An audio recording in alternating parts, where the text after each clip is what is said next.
I'm Cassidy Monroe, 29, a logistics officer in the U.S. Army.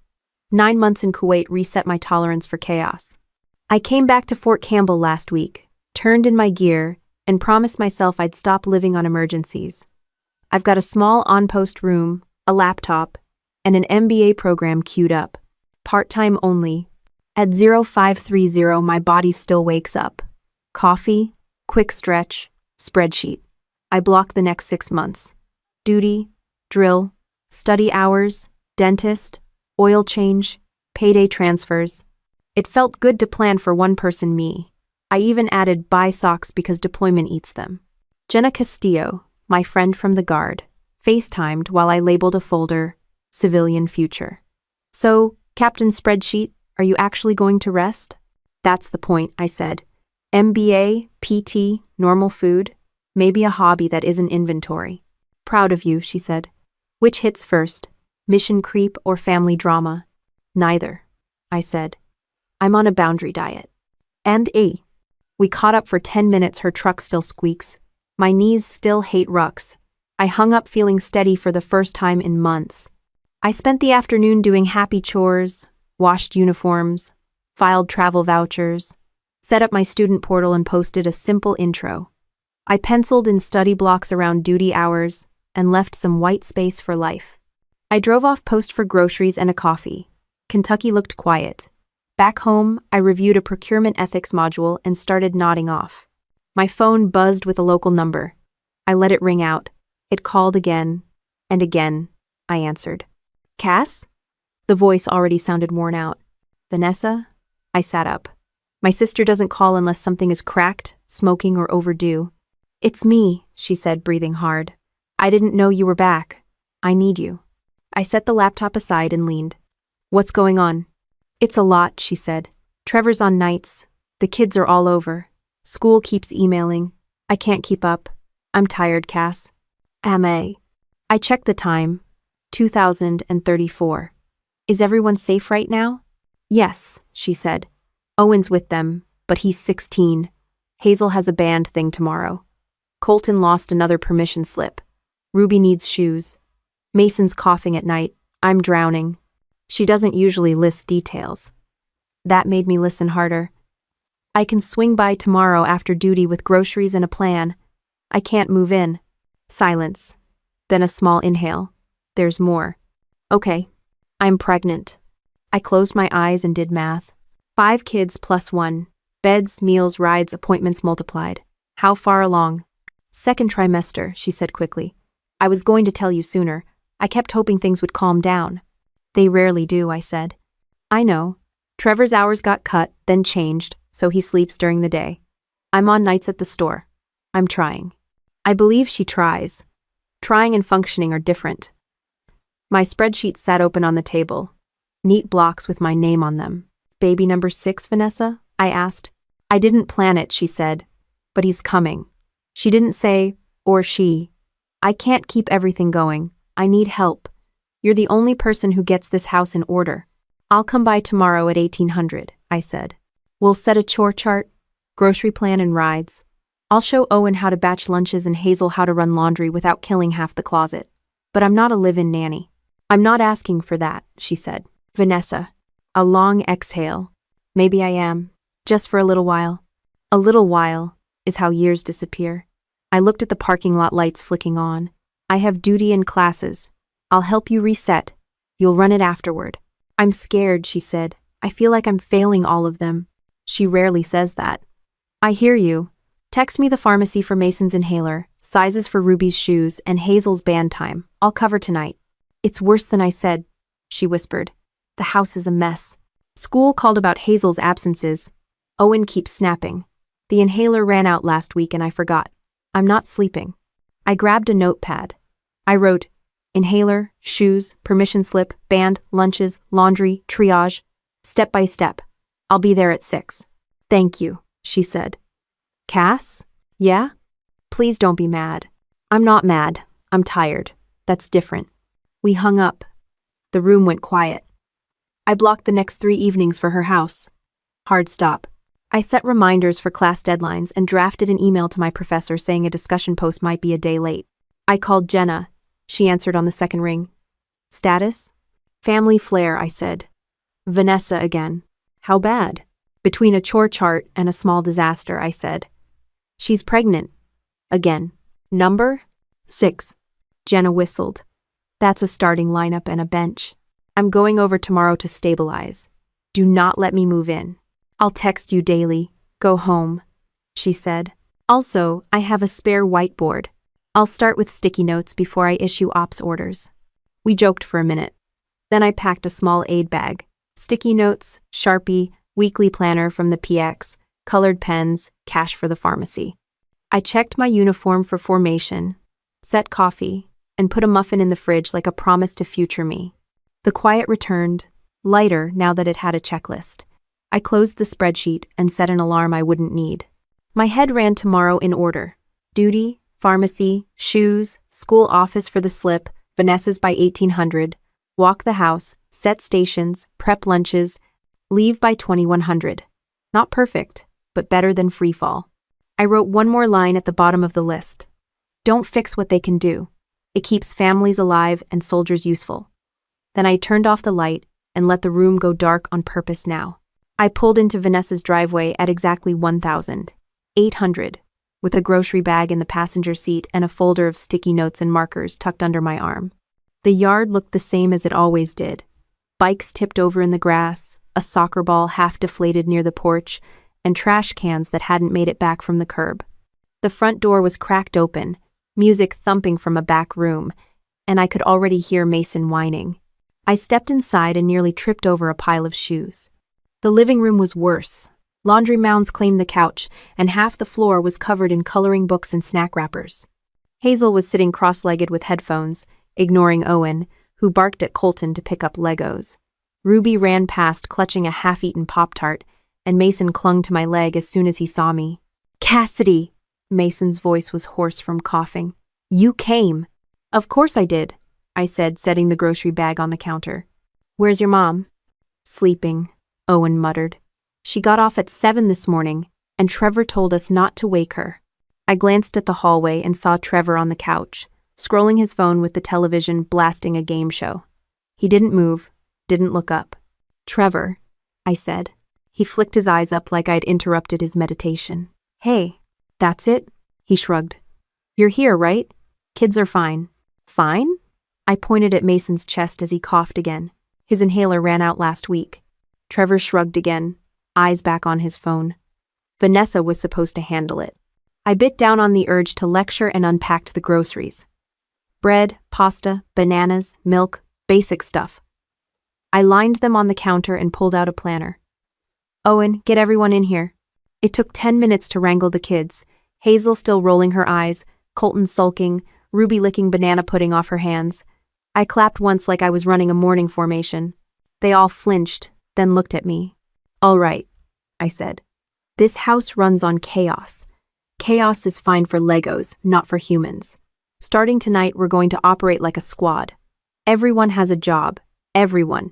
Even Mason. Ruby giggled. Even me? Especially you, I said. I scribbled chores on sticky notes, slapped them on the fridge. Dishes, laundry, lunch prep, trash, homework check, floors. Owen, you take laundry. Hazel, dishes. Colton, trash and recycle. Ruby, floors. Mason, you pick up toys. No exceptions. Hazel scoffed. I already do dishes. Then do them right, I said. This isn't optional.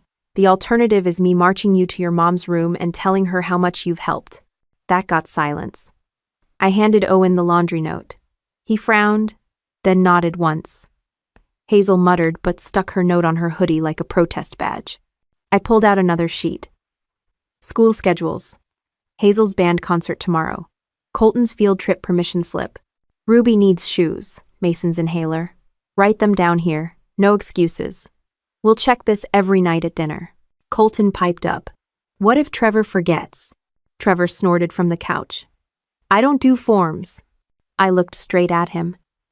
You live here, don't you? Yeah, but then you do forms, I said. Or I'll put your name on a sticky note and tape it to your forehead. Choice is yours. The kids laughed for the first time that evening. Trevor didn't. By 1900, the kitchen had actual order. Hazel rinsed dishes while Ruby swept crumbs into a pile. Colton dragged the trash out back. Owen started a load of towels with me standing over him, showing the right buttons. Mason followed me around with his toy cars, proudly helping. I checked Vanessa's room. She was curled up under a blanket, hair tangled, eyes shut tight. For a second, I almost felt bad. 6 kids, a night shift job, a useless boyfriend. She wasn't a monster. She was just absent. The problem was, she expected me to fill that void. At 2000, I gathered the kids for a quick family briefing. I drew a grid on the whiteboard I'd borrowed from Jenna and labeled it with their names. This is accountability. If you miss your job, the board shows it. If you finish, you get a check mark. Checks add up. We'll figure out rewards later. Probably food. I'm open to negotiation. Ruby raised her hand. Like pizza? Pizza counts, I said. But only if you earn it. Akut. The energy in the room shifted. For once, the kids looked like they had direction. Not joy, not magic, but a simple map. Kids need maps. Adults do too. At 2030, Vanessa staggered out in pajamas, eyes half closed. She blinked at the kitchen, at the dishes stacked neatly, the floor clear, the whiteboard covered in names. "What's all this?" she asked. "Structure," I said. "Your house is now a squad. Congratulations." She rubbed her eyes. "That won't last." "It will if you make it last." "Oh no." Trevor snorted again. "Yeah, right." Vanessa gave him a sharp look. "Shut up, Trevor." Then she looked at me. "Thanks, Cass. Really?" I nodded. "I'll swing by tomorrow after duty. We'll check progress." She frowned. "You're not staying?" "Number I have, work, classes, a life. I'll help, but I'm not moving in." Her lips pressed tight. "We'll talk." "I just did," I said. By 2100, I'd checked Mason's temperature, emailed Hazel's teacher about the concert, filled out Colton's slip, and taped it to his backpack. I set alarms on Owen's phone for laundry. I made Vanessa promise she'd pick up Mason's inhaler in the morning. She nodded too quickly. I left the house with my Sharpies back in the bag and the smell of bleach faint in the kitchen. The kids waved from the window, all except Hazel, who pretended not to. Trevor didn't move from the couch. Vanessa stood behind him, arms crossed, looking like she was already planning something. The drive back to post was quiet. I rehearsed tomorrow's duty schedule, then replayed Vanessa's tone. "We'll talk." She'd said it like a warning, not gratitude. I tightened my grip on the wheel and told myself I'd hold the line. I parked, shut off the car, and pulled the planner onto my lap. I added another note under tomorrow's list. Double-check Vanessa. The Army runs on inspections, and maybe that's the only way family does too. I walked into Vanessa's kitchen after work the next day and saw the board still hanging on the fridge. Owen's square had 2 check marks for laundry. Hazel's had 1 for dishes, though the sink told me she'd skipped today. Colton's trash run was blank. Ruby had drawn a flower next to her name, no checks.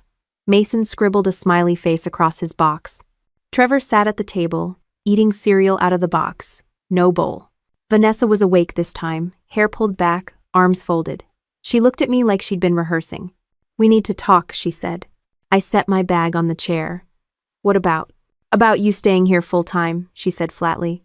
"This back and forth isn't working." "It's been 2 days," I said. "Exactly. And I can already tell the difference. The kids are calmer, the house is better. That's because of you. Not me, not Trevor. You. Which is why I can't move in," I said. "They need you to be present, not me to play replacement." She leaned on the counter. "Cass, you've done the Army thing long enough. You've been overseas, you've got your experience. Isn't it time you just—" She waved her hand like swatting a fly. "Stopped?" Trevor smirked around his cereal. "She's right. You're wasting your life in uniform when you could actually be useful here." I laughed, short and sharp. "Useful. That's rich, coming from you." He bristled. But Vanessa cut in. "I'm serious. You could quit, get a regular job, stay here, and actually help us. You know this house won't survive without you." "You want me to throw away my career?" I said. "Career?" she scoffed. "It's the Army, not Wall Street. You could walk away tomorrow and nobody would care." I leaned on the chair. The army pays my bills, funds my MBA, gives me healthcare, retirement, stability. I've worked for 10 years to build it. You want me to drop all of that so I can babysit? Her jaw tightened. They're not babysitting. They're your nieces and nephews. I know exactly who they are. That doesn't make them my responsibility. Trevor chuckled. Could have fooled us. You're already doing all of it. And that's the problem, I said. The kids drifted into the kitchen mid-argument. Owen froze in the doorway, Hazel hovering behind him, Colton holding Mason's toy truck.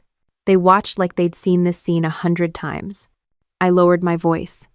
Vanessa, listen. I will help, but I am not quitting the army for this. She looked at the kids, then back at me, her face hardening. So that's it? You pick a uniform over your own family? That uniform is why I have anything to offer you right now, I said. Without it, I'd be broke like I was after Dad died, and you'd still be drowning. I've built my life so I don't drown with you. Owen spoke up.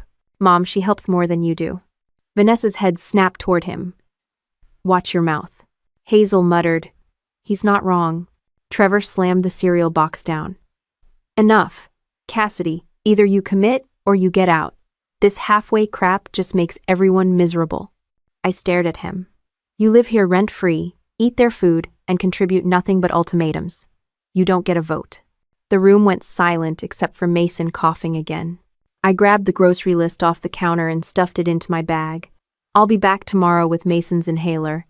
After that, we're setting limits. Vanessa's voice rose. If you walk out without committing, you're no better than Dad when he left. You'll prove to these kids that family means nothing. I stopped at the doorway and turned. Don't you dare put that on me. Dad left. I came back. I've always come back. But I won't be your substitute husband. I'll lose. Hazel's eyes flicked between us like she was memorizing every word. Owen stood taller, arms crossed, not flinching. I walked out without waiting for more. The air outside felt like a different planet cool. Still, no voices chasing me. I sat in the car and let the quiet settle before turning the key. Back at my place, I opened my laptop for class, but my hands hovered over the keyboard. My inbox pinged with another message from my professor. Missing discussion post. Please submit by midnight. I glanced at the clock. 23:10. No way. I closed it again. Instead, I opened my budget spreadsheet. Army paycheck in, MBA tuition out, rent covered. I calculated what quitting would mean. Answer: disaster. I added another note in bold. Never consider quitting. The next morning, duty was uneventful. Training schedules, supply inventories, nothing dramatic, but my head was still replaying Vanessa's words. Pick a uniform over your family. I scribbled notes in the margin of my planner, things she didn't see, the healthcare bills I paid for Ruby, the sneakers I bought Owen, the asthma meds Mason needed. The army covered my paycheck, my insurance, my ability to do all of that. At 1,700, I drove back to her house with the inhaler. Vanessa wasn't in sight. Trevor opened the door, shirtless, scratching his stomach like it was too much effort. You're back. Don't sound so thrilled. I stepped past him and found the kids in the living room. Mason's face lit up when I showed him the inhaler. Hazel tugged on my sleeve. Can you help me with math? After dinner, I said. Where's your mom? Sleeping again, Owen said. I checked the fridge. My sticky notes were still there. The board had half the jobs unchecked. Dishes stacked high, laundry overflowing. Trevor leaned on the counter. So, Army girl, what's the plan? You ready to give up the soldier life and be useful here? I ignored him and started dinner. Pasta, sauce, garlic bread. Hazel set the table. Ruby hummed while wiping crumbs. Owen folded towels. Vanessa finally emerged around 2,000, eyes red, hair wild. She sat at the table and stared at the food. Smells good, she said. Eat, I said. She picked up her fork, then dropped it. I can't do this without you, Cass. I'm not strong enough. On. I looked at her, then at the kids. Owen's jaw was tight, Hazel's eyes wide, Colton silent, Ruby staring at her plate, Mason clutching the inhaler. You can, I said, but you won't if I do it for you. Her eyes filled with tears, then hardened. So you're choosing them, she waved at my uniform folded on a chair, over me. I'm choosing sanity, I said. The table stayed silent while forks scraped plates. Trevor mumbled something under his breath, but I didn't ask. I was too busy running the same thought over and over. If she wanted me to quit the army, this wasn't about family. It was about control. And control was one thing I wasn't handing over. The next time I showed up at Vanessa's, Trevor was waiting like he'd been practicing a speech. He leaned in the doorway, arms crossed, smirk plastered on his face. "We've been talking," he said. "It's only fair you start paying rent if you're going to keep showing up here." I pushed past him with a grocery bag. "Rent? I don't live here. You're eating here. You're using the water, the lights. You're practically a tenant," he said. $300 a month sounds fair." I laughed out loud. "Fair, Trevor? I've been buying food, school supplies, and medicine for your household since I got back. If anything, you owe me." Vanessa appeared from the kitchen, arms crossed tight. "Don't make it sound like charity. You're family. You should want to help." "Oh." "I do help," I said. "I just don't pay rent in a house I don't live in. That's not help, that's stupidity." Owen walked in at that moment, holding a pile of laundry. He froze when he heard rent.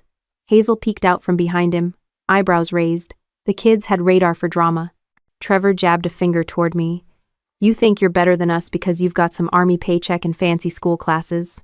Meanwhile, we're holding this house together." I snorted. "You? Holding anything together? The only thing you hold is a cereal box." Hazel choked on a laugh, then quickly covered her mouth. Vanessa's face reddened. "This isn't a joke. You can't just swoop in and out. Either you're part of this family, or you're not." "I am part of this family," I said. "But I'm not your ATM or your maid. You don't get to guilt me into paying your bills." Trevor leaned forward, lowering his voice like he thought it made him sound serious. "You walk away now, you're abandoning them. That's blood on your hands." I set the grocery bag down harder than I meant to. "No, Trevor, that's on you two. You're the parents. Start acting like it." The kids stood frozen in the doorway. Owen finally set the laundry basket down with a thud. "She's right," he said quietly. Vanessa's head snapped toward him. "Excuse me? You and Trevor don't do anything," Owen said. "Cass does all of it, and now you want her to pay rent too? That's messed up." Vanessa's lips trembled. Then she shouted, "Go to your room." He didn't move. Hazel grabbed his arm like she thought he might explode. Trevor rolled his eyes. "See? This is what happens when you undermine us, Cassidy. The kids don't respect us anymore." I crossed my arms. "Maybe they'd respect you if you gave them a reason." Vanessa pointed at me like she was delivering a verdict. "If you can't commit, you're against us. You're just like Dad running away when things get hard." "Huh." The words hit like a slap. My chest burned, but I forced myself to keep steady. "Don't compare me to Dad. I didn't run. I deployed. I served. I came back. And right now, I'm the only adult in this room doing anything for these kids." Ruby wandered in clutching a coloring book, eyes wide. "Why are you yelling?" she asked in a tiny voice. I crouched down, softened my tone. "We're just talking, Ruby. Everything's okay." Trevor muttered, "Not for long." I stood, stared him down. "Try me." That. The room was thick with silence. Vanessa shook her head like I'd betrayed her, like I'd just torn some unspoken contract apart. She finally said, "If you can't be here 100%, maybe you shouldn't be here at all." "Finally, something we agree on," I said. I grabbed my bag, looked at the kids, Hazel biting her lip, Owen stiff, Colton shrinking back, Ruby still confused, Mason coughing in the corner. I hated leaving them in this storm, but I couldn't let myself drown in it either. I walked out without another word. Back at my apartment, I collapsed on the couch and stared at the ceiling. My phone buzzed with a reminder. MBA discussion post due. My laptop sat open with an unfinished assignment, cursor blinking like it was mocking me. My professor's last email replayed in my head. "Your performance is slipping." I rubbed my temples.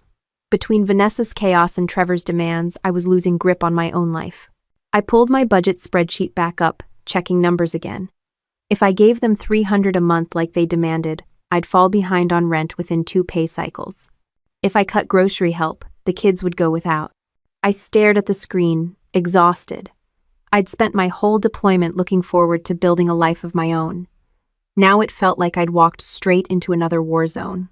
The next morning at PT, I pushed myself harder than usual, legs burning, lungs screaming. Better to feel that than think about Vanessa's face when she called me just like Dad. After showering and duty, I grabbed my laptop and forced myself through the assignments I'd missed. My brain felt like sludge, but I submitted them. By the time I checked my phone, there were 3 missed calls from Vanessa and 1 text from Owen. Mom's mad. Trevor's mad. Don't come tonight if you don't want to fight. I typed back. I'll bring Mason's meds tomorrow. Hang tight. That night, the silence in my apartment felt different. Not peaceful, empty. I knew the kids were probably eating cereal for dinner again. Hazel probably cleaned up without being asked. Owen probably tucked Mason in. And Vanessa probably told herself I was selfish for not paying her rent. I set an alarm for 0500, rolled onto my side, and stared at the dark until sleep finally dragged me under. I dropped by Vanessa's house after work with Mason's inhaler in hand and a bag of takeout because I didn't trust Trevor to feed anyone. The moment I walked in, the air felt heavy. The kids were scattered around the living room. Hazel sat with her arms wrapped tight across her chest. Owen stared at the floor, and Ruby looked like she'd been crying. Colton fiddled with Mason's toy truck, eyes red. Trevor was on the couch, grinning like he had the upper hand. Vanessa stood in the doorway to the kitchen, lips pressed in a thin line. "We need to talk," she said. I put the bag on the table and handed Mason his inhaler. "Start breathing first, talk later." Vanessa crossed her arms. "This isn't working, Cass. You coming and going. The kids need stability. You need to make a decision. You either live here and give up that army nonsense, or you get out of our lives completely." My jaw tightened. Army nonsense?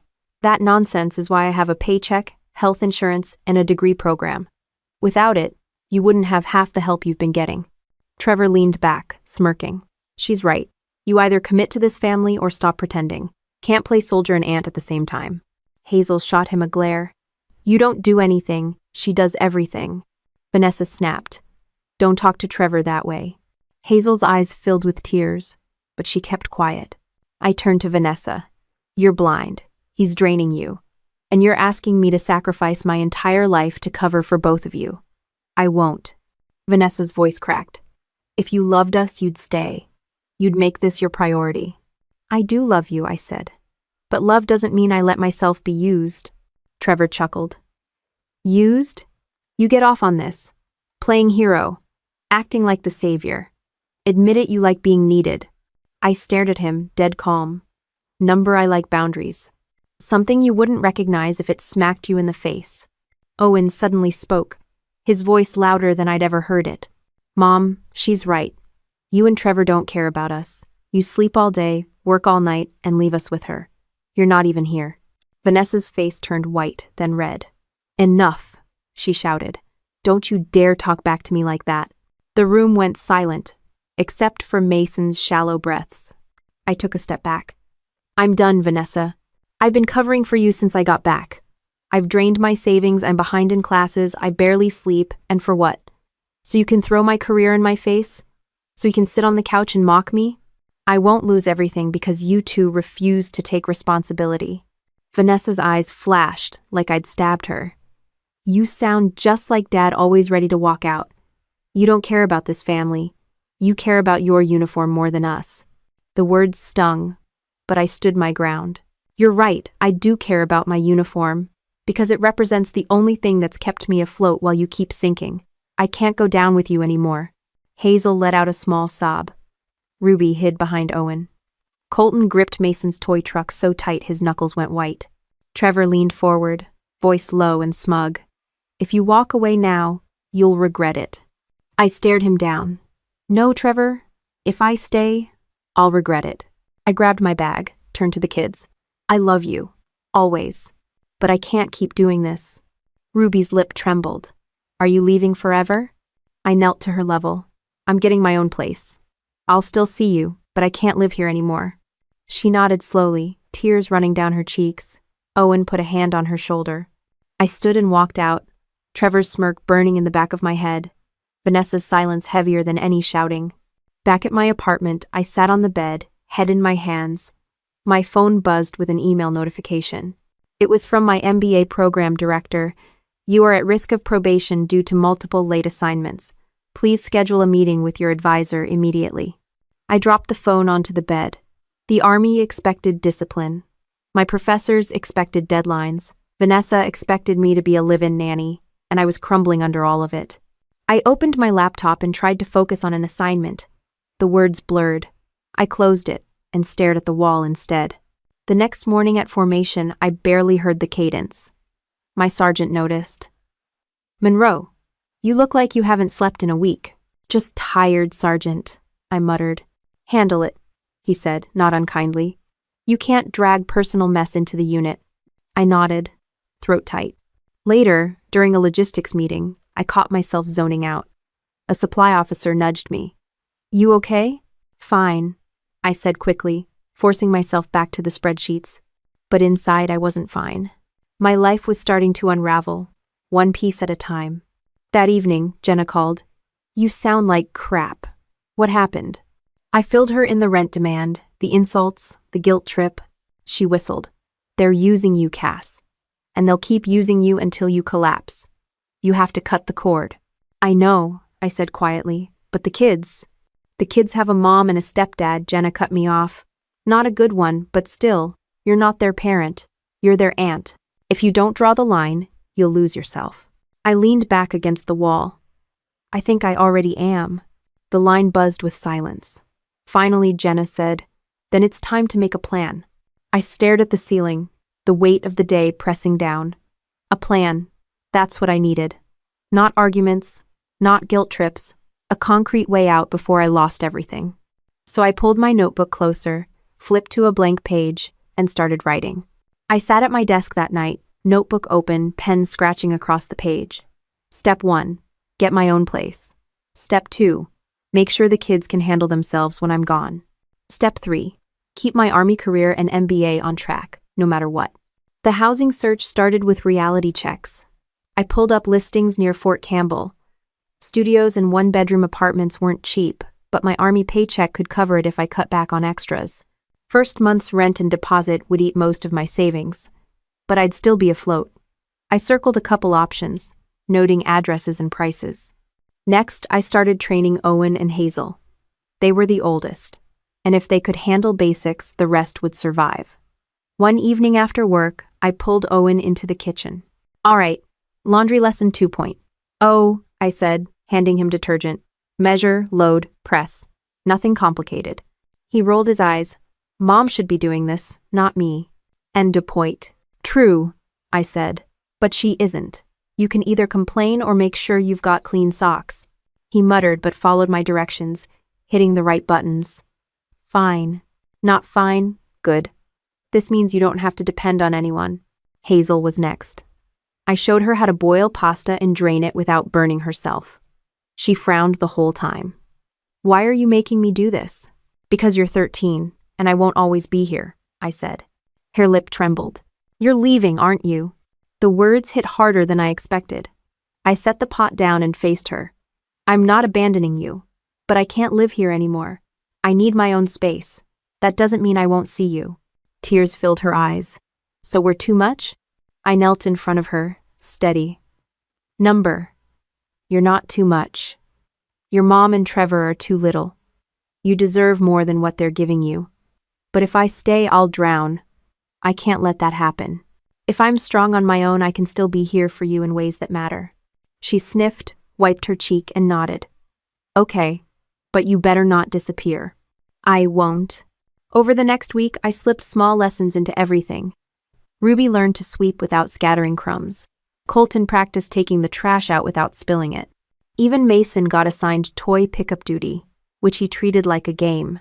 The kids complained, argued, rolled their eyes, but they did it. Meanwhile, Vanessa noticed me packing small boxes in my car trunk. "What's all that?" she asked one morning. "Just organizing," I said casually. Her eyes narrowed. "Organizing what? Supplies? Gear? School stuff?"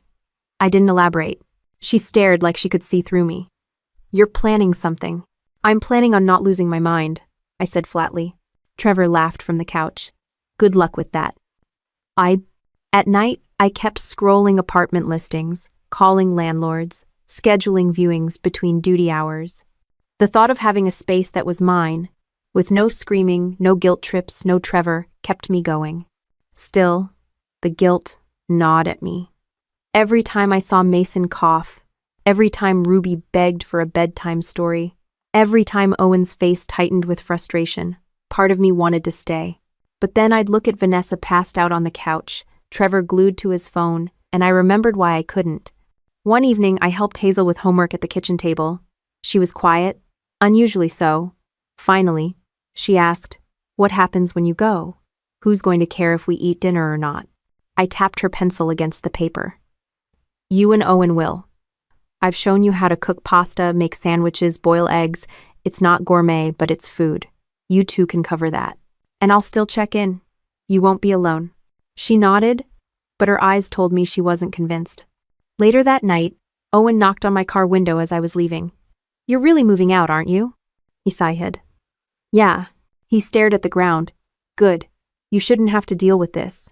Then softer, "But it's going to suck." I reached out and ruffled his hair. "You'll handle it. You're stronger than you think." He nodded once, jaw tight, then walked back inside. By the weekend, I had a studio lined up. It was small, just enough for a bed, desk, and kitchenette, but it was mine. I signed the lease, wrote the check, and felt a strange mix of relief and fear. My savings were nearly gone, but the sense of control was worth it. Back at Vanessa's, I quietly boxed up the last of my things: uniforms, books, laptop, Sharpies. Hazel watched from the doorway. "You're really doing it." "Yeah," I said softly. She hugged me suddenly, tight and desperate. "Don't let Mom win."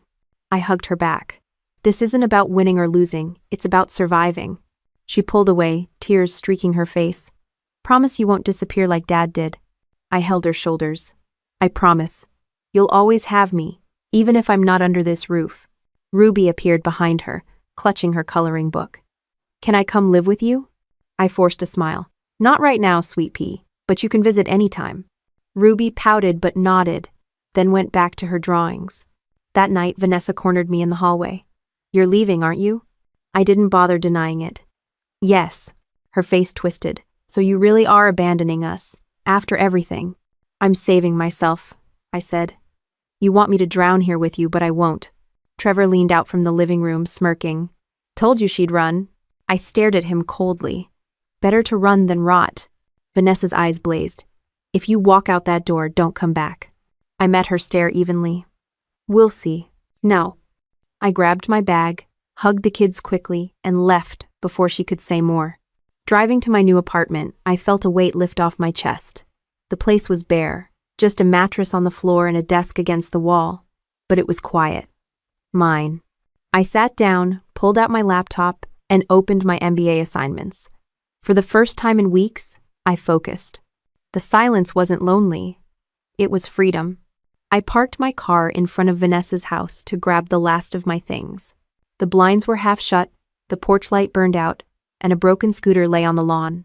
I stepped inside and found the kids watching television in silence, an odd calm that didn't match the noise of cartoons. Owen saw the box in my arms and muttered, "So this is it." "Yeah," I said. "Studio's ready. I'll be out of your way soon." Hazel frowned from the couch. "Mom's not going to like this." "I know," I said, "but she doesn't get to make this choice for me." Trevor's voice came from the kitchen. Well, moving day." He strolled in, sipping soda like he was watching a show. "Guess you finally admitted you don't belong here." "Never did," I said. He smirked. "Good. Saves us the trouble. Don't let the door hit you on the way out." Vanessa stormed in right then, hair wild, eyes blazing. "You're really doing this? After everything I've done for you?" I set the box down on the table. "Done for me? Vanessa, I've carried your house since I got back. I've spent my savings on your kids, lost sleep over their homework, cooked meals while you slept. Don't twist this." She jabbed a finger at me. "You don't get to walk out and pretend you're better than me. You owe me. You owe this family. If you loved us, you'd stay." I kept my voice steady. "I do love the kids. That's why I'm leaving. They need to see that love has boundaries. Otherwise, they'll learn it means letting people use you until you break." Hazel whispered, She's not wrong. Vanessa whirled on her. Don't you start. Owen stood up, arms crossed. Mom, we'd all be better off if Trevor left, not her. Trevor set his soda down, eyes narrowing. Watch your mouth, kid. Or what? Owen snapped back. I stepped between them before it escalated. Enough. None of this is on the kids. This is between us. Vanessa's voice shook. You're abandoning me in the middle of a pregnancy. You're heartless. I'm not abandoning you. I'm refusing to sacrifice my career, my sanity, and my life because you won't step up. There's a difference. Trevor sneered. You'll regret this. People will see you for what you are, a selfish soldier who doesn't care about family. I turned to him, dead calm. Funny. You lecture me about family while sponging off a woman with 5 kids, soon to be 6, and offering nothing but sarcasm. You're a professional freeloader, Trevor. That's all you are. He stepped closer like he wanted to intimidate me. I didn't flinch. Owen glared at him. Leave her alone. Vanessa grabbed Trevor's arm, but her eyes stayed locked on me. If you walk out that door, don't expect to be welcomed back. Not ever. I picked up the box and slung my bag over my shoulder. That's a risk I'm willing to take. The kids trailed after me to the door. Hazel hugged me tight. Ruby tugged at my sleeve. Can we still call you? Always, I said softly. Nothing changes that. Colton shoved Mason forward. Say bye. Mason coughed, then whispered, Bye, Cass. I bent down and kissed the top of his head. Take care of each other, you're tougher than you think. Trevor's voice followed me out.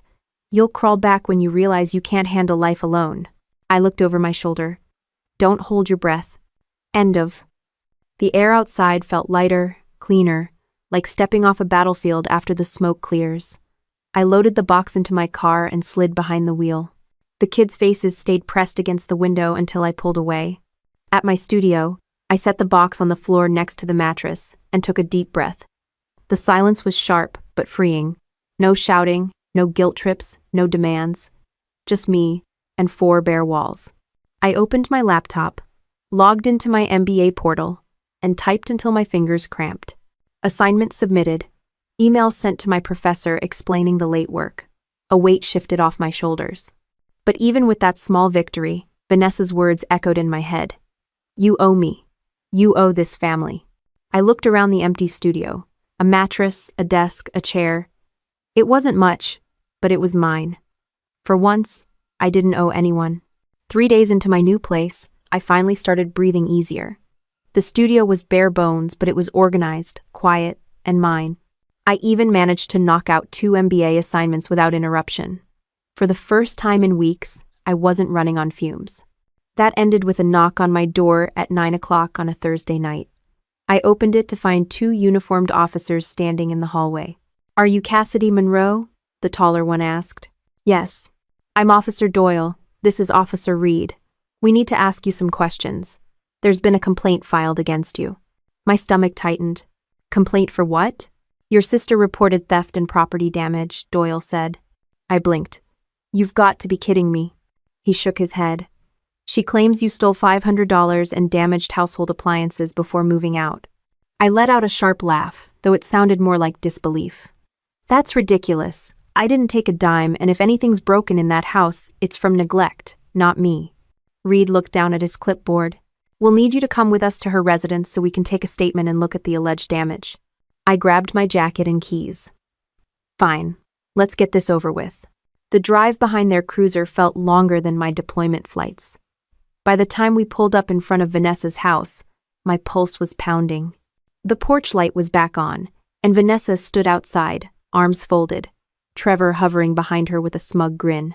There she is, Vanessa snapped as soon as I stepped out. She stole from me and trashed the place before she left. Check the couch. Check the washer. She thinks she can just walk away and ruin everything. I kept my voice steady. Officers, I left clean. I moved out with my own stuff. Nothing more. Doyle raised a hand. Let's see the damage. Inside, Vanessa pointed dramatically at the couch, where one cushion was torn. She did that. Reed bent down, running a hand over the fabric. This tier looks old. Stains underneath aren't fresh. Allu. Trevor jumped in. It wasn't like that before she left. Reed frowned. You sure about that? Trevor hesitated, then muttered. Pretty sure. Check the washer, Vanessa demanded. We moved to the laundry room. The washer sat unplugged, a wire dangling. Doyle crouched, tugged at the wire, and stood again. Looks like wear and tear, not vandalism. I folded my arms. Told you. Vanessa's face flushed red. What about the $500? She knew where I kept it. I went to get it after she moved out, and it was gone. Where exactly was it? Doyle asked. In my dresser drawer, she said quickly. Any proof it was there? She faltered. It was cash. I don't exactly have receipts. Before Doyle could respond, a voice came from the hallway. She's lying. We all turned to see Owen standing there, fists clenched. He looked straight at the officers. That couch has been ripped since last summer when Hunter spilled juice on it. The washer's been broken for weeks because Mom overloads it. And the money? She spent it on groceries 2 months ago. Vanessa whipped around. Owen, stop it! He didn't budge. She's always blaming Cassidy when she's the one who can't keep it together. Hazel appeared behind him, eyes wide but nodding. He's telling the truth. The room went silent. Doyle finally cleared his throat. Ma'am, without evidence, this looks like a false report. That's a serious matter. We're not pressing charges tonight. But don't call us again unless you have real proof. Vanessa sputtered, but Trevor pulled her back. Let's just drop it, he muttered. The officers turned to me. You're free to go. Sorry for the inconvenience. Enoch did. Thanks. As they left, I turned to Owen. You didn't have to do that. Yes, I did, he said firmly. You've done more for us than Mom or Trevor. I wasn't going to let them drag you down. Hazel tugged his sleeve. We've got your back, Cass. I swallowed hard, trying not to let the lump in my throat show. I'll check in soon. But right now, I need distance. Owen nodded, eyes sharp. We get it. I grabbed my bag and walked out past Vanessa, who stood frozen, glaring at me like I'd just staged a coup in her own house. Trevor wouldn't meet my eyes. The night air felt cold, but clean. I slid into my car, exhaled, and sat for a long moment before driving away. Back at my studio, I called Jenna. When she picked up, I didn't even say hello. She called the cops on me, said I stole from her and broke her stuff. Jenna cursed under her breath. You're kidding. I wish. The officers saw through it, thank God. Owen backed me up, so did Hazel. If they hadn't, who knows where this would have gone. She's desperate, Jenna said. She knows she's losing control of you, so she's trying to scare you back in. I rubbed my temples. Well, it didn't work. It just makes me more certain I can't let her drag me down again. Jenna's voice softened. Then hold your line, Cass. You've already survived deployments. You can survive her. I nodded, even though she couldn't see me. Yeah, I can. I hung up, sat at my desk, and opened my laptop. My hands were steady for the first time in weeks. I clicked into my MBA assignment and started typing, the echoes of Vanessa's accusations fading with every keystroke. The morning after that circus with the cops, I woke up before dawn out of habit. Years in the army had drilled it into me 5:30 meant you were up, no excuses. I sat at the edge of the mattress in my studio, staring at the bare walls, and thought about how quickly everything had escalated.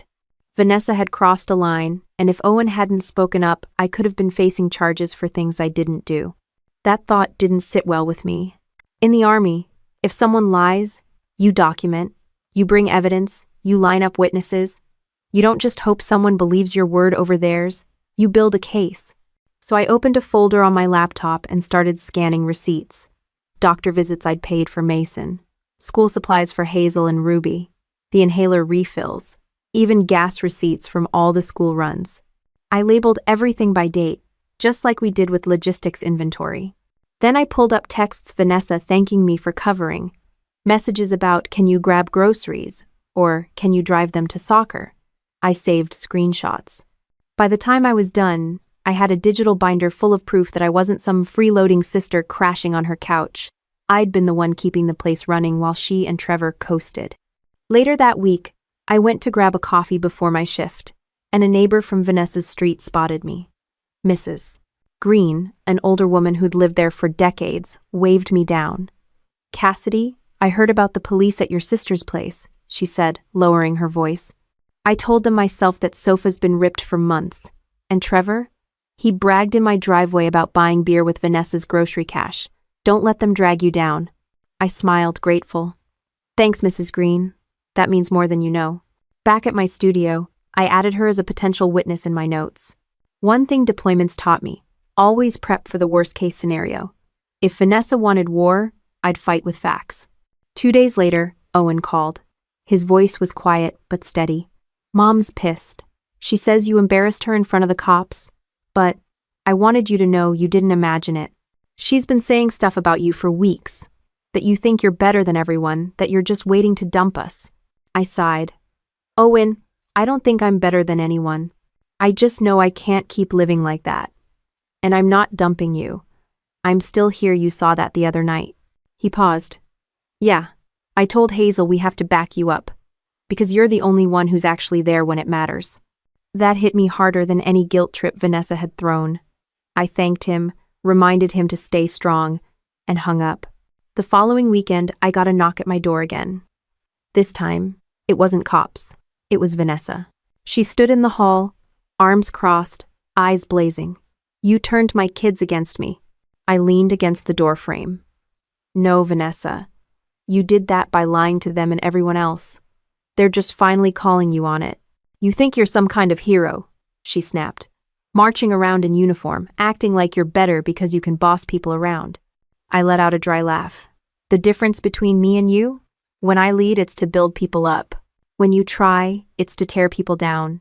She flinched, then jabbed her finger at me. You'll regret this. You're alone now. Don't come crawling back when you figure out you can't do it without us. Funny, I said calmly, because last I checked, I'm doing just fine without you. She stormed off, muttering, and I closed the door with a sigh. That night, I sat at my desk and typed a long email to my MBA advisor explaining the situation, family obligations, false accusations, balancing military duty. I attached a couple receipts just to underline the point. Within a day, the advisor replied, "We'll grant an extension. Focus on your coursework. We'll support you." For the first time in months, I felt the ground solid under my feet. Vanessa's drama wasn't pulling me under anymore. I was climbing out. Still, I kept my guard up. I carried that digital binder everywhere, USB drive on my keychain, backup in my email. If she ever tried something again, I wouldn't just defend myself. I'd prove exactly who'd been carrying the weight in that house. And while I fortified my own position, I didn't ignore the kids. Hazel texted me a photo of her latest school project, a poster board about ecosystems. Ruby sent me a drawing of me in uniform, labeled Aunt Cass the Boss. Even Mason left me a voicemail where he whispered, "Don't forget me." Every message was a reminder of why I had to hold my line. Because the kids deserved to see what it looked like when someone refused to be crushed by chaos. The Army had taught me plenty of things: discipline, structure, accountability. But in that moment, it was teaching me something even bigger: how to use those tools at home, in the middle of family revenge and drama that felt messier than any deployment. And as I organized my notes and tightened up my schedule, I realized something. Vanessa wasn't my commanding officer. She wasn't in charge of my future. For once, I was. After Vanessa's failed stunt with the cops, the house went quiet for a while. I didn't hear from her directly, but neighbors filled me in. Trevor sulking on the porch with a beer, Vanessa ranting about me at odd hours, the kids mostly keeping to themselves. It was a relief not to be dragged into the chaos daily, but I stayed on guard, binder of evidence close by. The Army, at least, gave me structure I could count on. Morning PT, uniform inspections, logistics meetings, nothing glamorous, but consistent. That consistency was a sharp contrast to the circus Vanessa ran. When I stood in formation, boots in line with the soldier next to me, I felt grounded. The Army didn't care about family drama. It cared about results. Still, the MBA program weighed heavy on me. I met with my advisor over Zoom one evening. She was brisk but not unkind. "Cassidy, your record shows strong work. These late assignments are out of character. If you keep me in the loop, I can help. But I need you to commit." "I'm committed," I said firmly. "I just had family interference." She raised an eyebrow. "Is that interference ongoing?" "Not anymore," I said and meant it. "I've set boundaries." She nodded. "Good. Because we have a slot in a special leadership track. It's intense, but it could fast-track your degree. You'd have to prove you can handle it." I felt something I hadn't in months. Hope. I can handle it. After the call, I stayed up late drafting a plan. Duty hours, study hours, sleep. No wasted time. Every task had a slot. Military discipline applied to civilian life. If Vanessa wanted to paint me as unreliable, fine, but my schedule proved otherwise. Then came the call from Officer Doyle. He rang my cell one afternoon while I was at my desk in the supply office. Monroe? Just wanted to update you. We logged your sister's complaint as unfounded. But I'll warn you, false reports aren't something we ignore lightly. If she tries again, she could face charges. I exhaled, tension easing. Appreciate the update, officer. He hesitated. Off the record, keep your distance. People who file false complaints tend to escalate when they feel cornered. Oh, trust me, I said. Distance is the plan. When I hung up, my sergeant glanced over. Everything good, Monroe? Yes, Sergeant, I said. And for once, it was the truth. Back at my studio that evening, I logged into my MBA portal. An email popped up. Accepted into leadership track. Orientation next month. I stared at the screen, grinning. This was it, the lifeline I'd been waiting for. Proof that walking away from Vanessa's house hadn't ruined me. It had freed me. That night, Hazel texted me. Mom says you're selfish. But Ruby drew you in her art class today. Want to see? She sent a picture of a crayon drawing me in uniform, holding hands with all 5 kids. The label read, Cassidy, our real leader. I sat there staring at it, throat tight. Hazel didn't need to defend me. Ruby didn't need to draw me as a superhero. But they did, because they saw the truth their mom refused to admit. I sent back, tell Ruby I love it. And tell all of you I'm proud of you. Hazel replied with a single line. We're proud of you too. The next morning, I jogged laps around the base track, air sharp in my lungs. Each step felt lighter. The weight of Vanessa's accusations was still there, but it no longer crushed me. She could rage, Trevor could sneer, neighbors could gossip, but I had my career, my MBA, and the kids' trust. That was enough to keep moving forward. I was halfway through revising a logistics case study for my MBA when my phone buzzed. The caller ID read Owen. I almost ignored it, thinking it was just another question about homework, but something in my gut told me to answer. His voice was shaky. Cass. Mom's in the hospital. The baby. They said it's bad. I froze, pen dropping from my hand. What happened? She collapsed at work. They said something about complications. They don't know if she'll have to stay until delivery. We don't know what to do. Trevor left. He just left. My chest tightened. For all the anger I felt toward Vanessa, the kids didn't deserve to face this alone. Which hospital? He told me, and within 15 minutes I was in my car, uniform jacket thrown over my shoulders. The drive was a blur. At the hospital, I found Owen pacing near the waiting room. Hazel sat with Ruby and Colton, trying to distract Mason with a juice box. All of them looked exhausted. Owen ran to me. She's upstairs. They won't let us in yet. I hugged him quickly, then went to the nurse's desk. Cassidy Monroe, I'm her sister. A doctor appeared, introducing herself as Dr. Patel. Your sister has placenta previa. It's serious. She needs strict bed rest, possibly hospitalization until delivery. Stress and movement could cause major bleeding. Ill processing. So, months? 3, maybe longer. I glanced back at the kids huddled together. 3 months of chaos, no Trevor, and Vanessa unable to even get out of bed.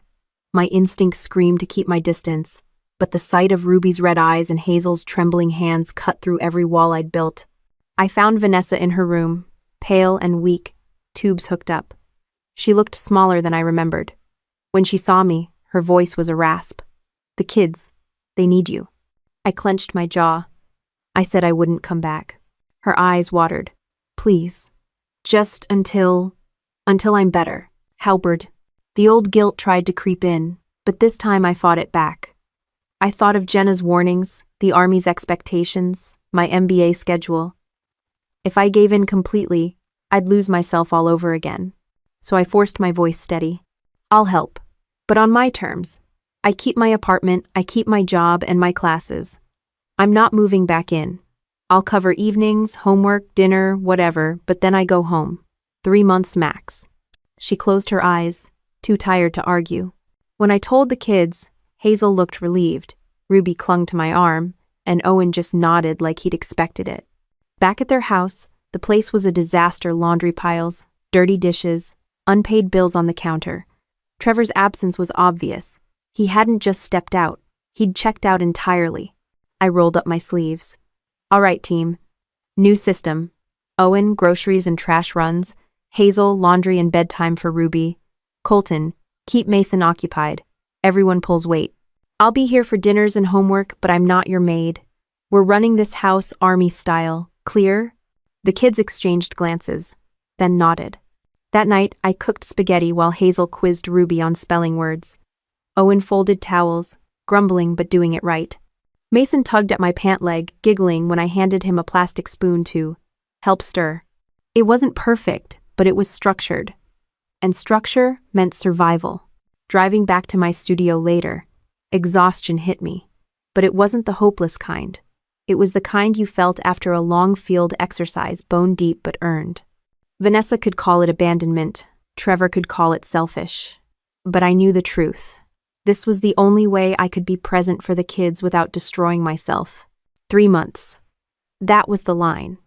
And for once, the line was mine to draw. The first week of my 3-month deployment into their house nearly broke me.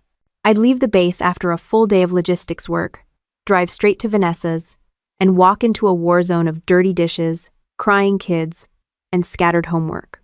But unlike before, I refused to shoulder everything myself. Form up, I told them that Monday evening, clapping my hands like a drill sergeant. Hazel rolled her eyes, Owen groaned, but they gathered in the kitchen. This house runs on shifts now. Owen, groceries and trash. Hazel, laundry. Ruby, you help with dishes. Colton, you're Mason's shadow. Where he goes, you go. Everybody works, nobody hides. Ruby giggled at the form up command. Owen muttered, we're not soldiers. Maybe not, I said, but soldiers know how to survive. You want to eat?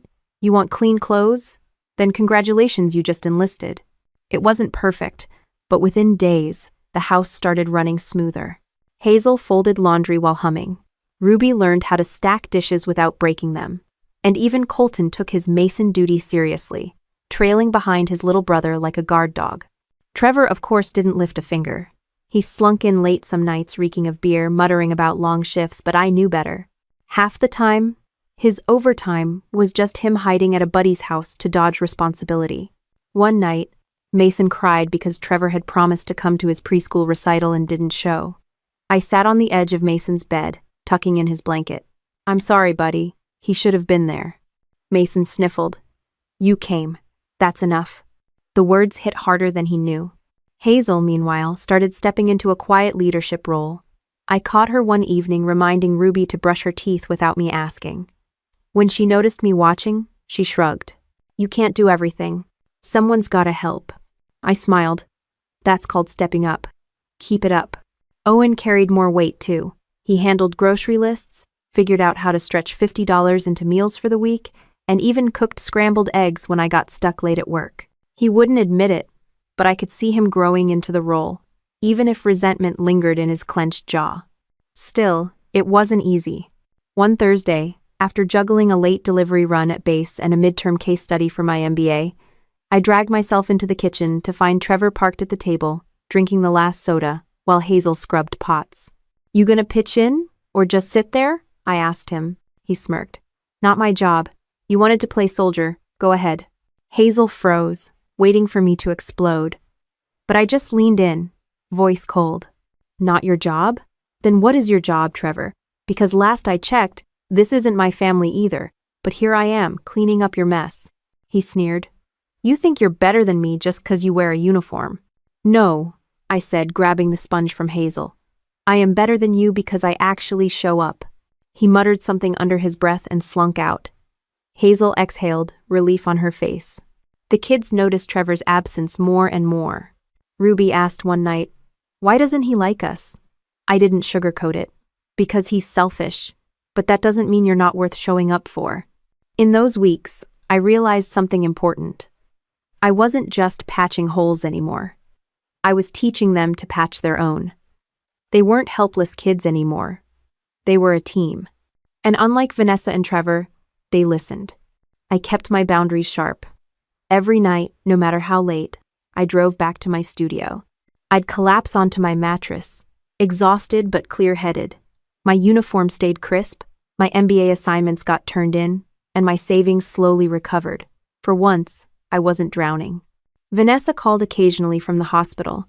Her voice was weak, but the guilt trips were still there. "I don't know what I'd do without you," she whispered one night. "You'd have to figure it out," I replied flatly. "This is temporary. I'll help for 3 months. After that, you're on your own." And firmly. She sighed, too tired to argue. By the second month, Owen was cooking pasta without burning it. Hazel managed laundry rotations without reminders, and Ruby proudly showed me a chore chart she'd made with colored markers. Even Colton started vacuuming, grumbling the whole time, but doing it anyway. One evening, Hazel asked, "Why do you always leave at night? Why don't you just stay here?" I knelt to her level. "Because I need my own space. Boundaries are part of love. If I stayed, I'd burn out, and then I'd have nothing left to give you." She nodded slowly, processing it.